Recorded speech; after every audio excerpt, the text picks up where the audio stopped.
네, 안녕하십니까. 개혁책방입니다. 오늘은 예배 수업 12번째 시간 강복 선언, 동행을 약속해 주시는 예배의 마침에 관한 내용을 함께 살펴보도록 하겠습니다. 구약성경 민수기 6장 22절로 27절, 신약성경 고린도후서 13장 13절입니다.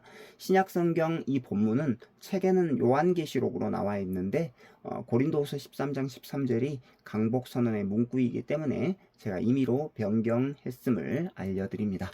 이제 읽도록 하겠습니다. 여호와께서 모세에게 말씀하여 이르시되 아론과 그의 아들들에게 말하여 이르기를 너희는 이스라엘 자손을 위하여 이렇게 축복하여 이르되 여호와는 내게 복을 주시고 너를 지키시기를 원하며 여호와는 그의 얼굴을 내게 비추사 은혜 베푸시기를 원하며 여호와는 그 얼굴을 내게로 향하여 드사 평강 주시기를 원하노라 할지니라 하라. 그들은 이같이 내 이름으로 이스라엘 자손에게 축복할지니 내가 그들에게 복을 주리라.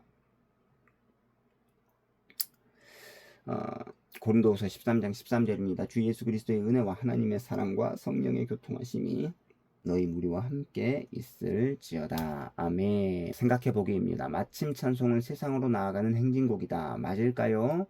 그렇죠. 세상으로 파송하는 자들이 부르는 찬송. 여기서 이 책은 그래서 진군가다. 세상으로 나아가는 진군가다. 라고 이렇게 말씀하고 있고요.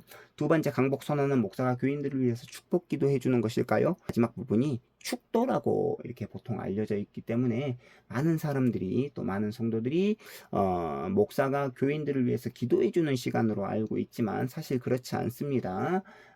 이 강복 선언은요, 하나님께서 백성들에게 복을 선포해 주시는 것입니다. 목사를 통해 복을 선포해 주시는 것이기 때문에 기도가 아니다라는 것을 기억할 필요가 있습니다. 세 번째, 하나님께서 우리에게 뭘 약속하실까요? 강복, 복을 약속하시기 때문에 신자들은 기쁨으로 어디에 나아갈 수 있을까요? 세상으로 나아갈 수 있습니다. 이제 이 책의 마지막 부분 6가지 주제로 이루어져 있는데 예배의 마침은 절정이라고 불러야 한다. 예배 마침 찬송은 세상으로 나아가는 진군가이다. 세 번째, 복 주시는 하나님과 더불어 세상으로 나아간다. 네 번째, 삼위 하나님께서 복을 넘치도록 부어주신다. 다섯 번째, 예배 마침에 대한 적절한 예절을 갖추어야 한다. 여섯 번째, 예배 마침으로 시작되는 하나님의 동행을 기대하자입니다. 이제 하나씩 살펴보도록 하겠습니다. 첫 번째, 예배의 마침은 절정이라고 불러야 하죠. 예배의 마무리는 어떻게 하는 것이 좋겠습니까? 예배를 어떻게 마치는 것이 좋겠습니까? 예배를 무한정 드릴 수 없기 때문에 끝내는 순서가 반드시 필요합니다. 예배의 마침은 단순한 마무리가 아니고 절정이라고 불러야 합니다. 예배를 마무리하는 순서로 우리는 마침 찬송과 강복 선언을 배치할 수 있는데 예배의 마침 순서에 대해 하나씩 살펴보도록 하겠습니다. 두 번째입니다. 마침 찬송은 세상으로 나아가는 진군가이다. 예배하는 회중은 그리스도의 몸입니다. 그리스도의 몸을 이루어서 하나님께 나아갔던 회중은 이제 자기 삶의 터전으로 뿔뿔이 흩어지죠. 이후에 오후 예배가 있기는 하지만 예배의 마침은 세상으로 나아가는 것과 관련을 맺고 있습니다. 하나님은 예배를 마치고 세상으로 나아가는 신자들과 함께 세상으로 나아가십니다. 하나님께서 앞장서 가신다고 말할 수도 있겠죠. 따라서 예배의 마침 찬송은 신자들이 이 세상으로 힘있게 행진하는 행진곡이라고 볼 수 있습니다. 자, 요한계시록 마지막 부분에 인사가 등장합니다. 아멘 주 예수여 오시옵소서 마라나타인데 신약 시대의 신자들은 예배를 마치고 돌아갈 때 이 마라나타라는 인사말로 서로 인사했다고 합니다. 이 인사는 엄청난 위로의 말이었는데요.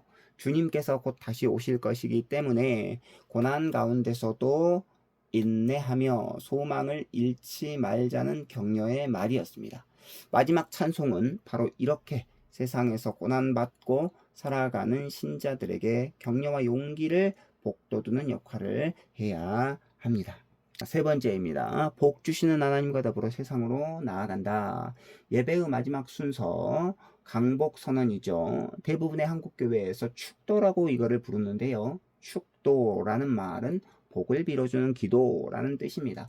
흔히 목사가 교인들을 위해서 기도해주는 시간, 하나님께 복 주십사 구하는 시간이다라고 사람들이 이해를 많이 하지요. 그러나 이 순서는 복을 선언하는 시간이다라는 것을 기억할 필요가 있습니다. 그래서 그 예배의 용어도 축도라고 하기보다는 강복선언이라고 부르는 것이 훨씬 더 정확한 의미입니다.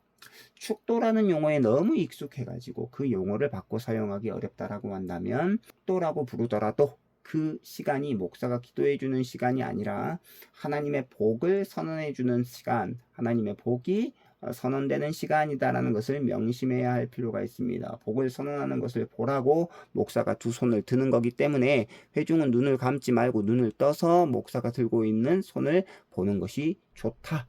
라는 거죠. 자, 예배가 시작되면서 복을 비는 인사의 말, 기원이 있었습니다.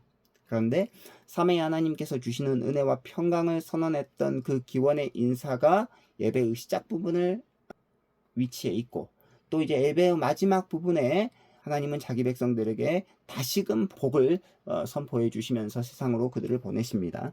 하나님의 복 주심, 하나님의 인사가 예배 앞뒤로 예배 전체를 감싸고 있습니다. 이 얼마나 놀라운 은혜입니까? 다시 말씀드리지만은 이 강복 선언의 시간은 목사가 교인들을 위해 기도해 주는 시간이 아니고, 이 시간은 하나님께서 목사를 통해 자기 백성들에게 직접 하늘의 복을 주시는 시간입니다.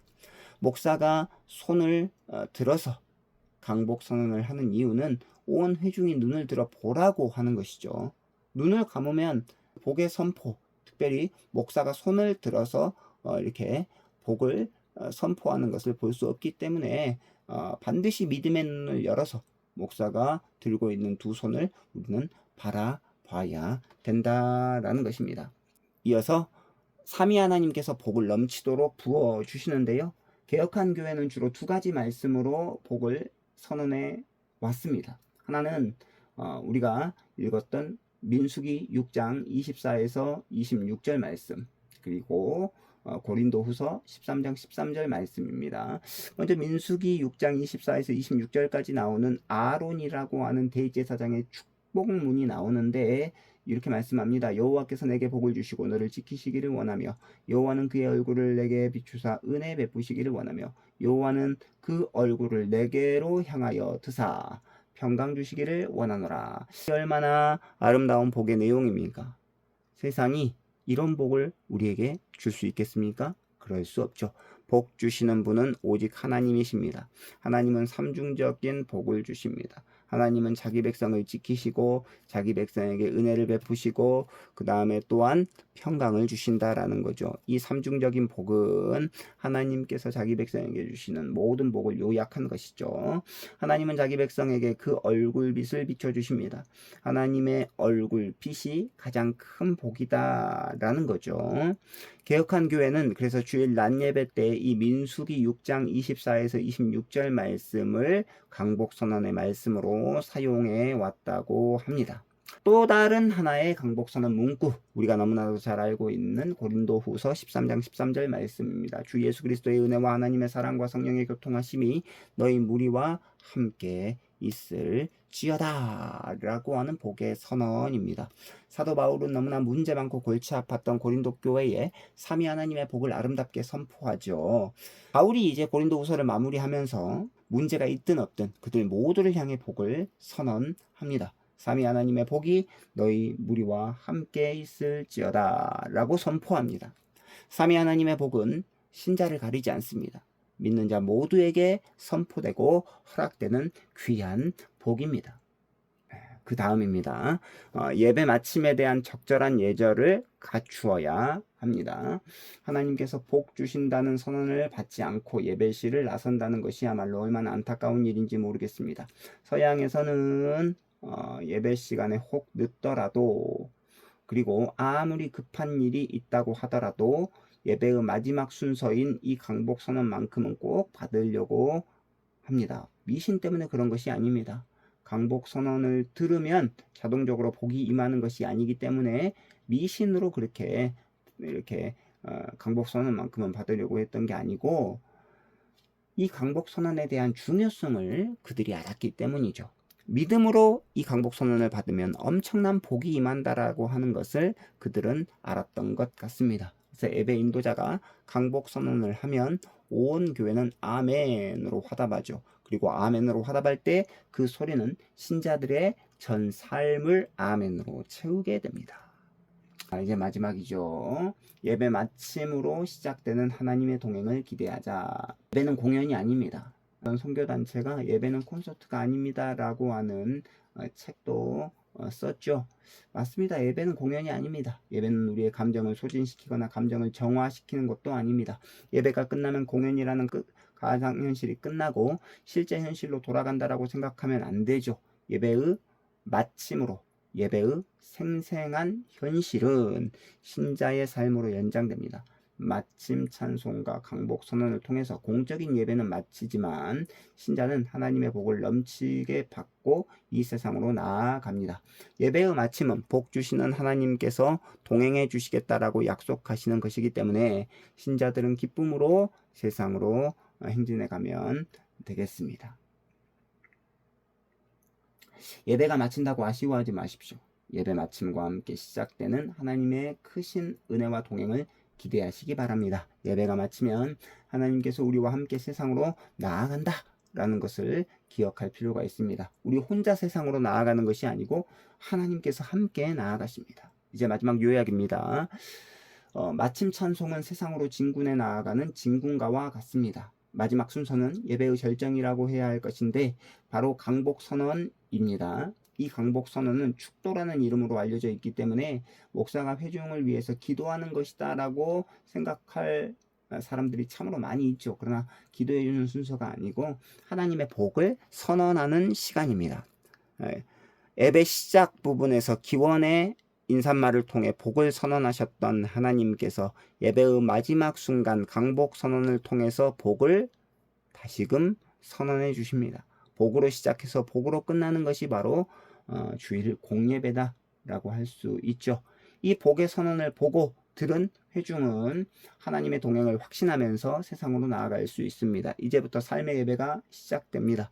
하나님은 교회에 남아 계시는 것이 아니고 자기 백성과 함께 자기 백성보다 앞서서 세상으로 나아가신다라고 하는 것을 기억할 필요가 있습니다. 그동안의 예배 수업 12번의 시간을 통해서 우리가 함께 나누었습니다. 이제 다음 시간에는 장로교회 표준 문서인 웨스트민스터 신앙고백서 해설에 관한 책을 함께 읽도록 하겠습니다. 다음 시간에 교재를 공지하고 읽도록 할 텐데요. 더욱더 장로교회가 또 개혁된 교회가 어떤 신앙과 신학과 교리를 따르는지를 잘 배워서 장로교회와 개혁교회가 가지고 있는 풍성하고 아름다운 것들을 조금씩 알아갔으면 좋겠습니다. 그동안 너무 감사드렸고요. 더 좋은 컨텐츠를 가지고 찾아뵙도록 하겠습니다. 감사합니다. 안녕히 계십시오.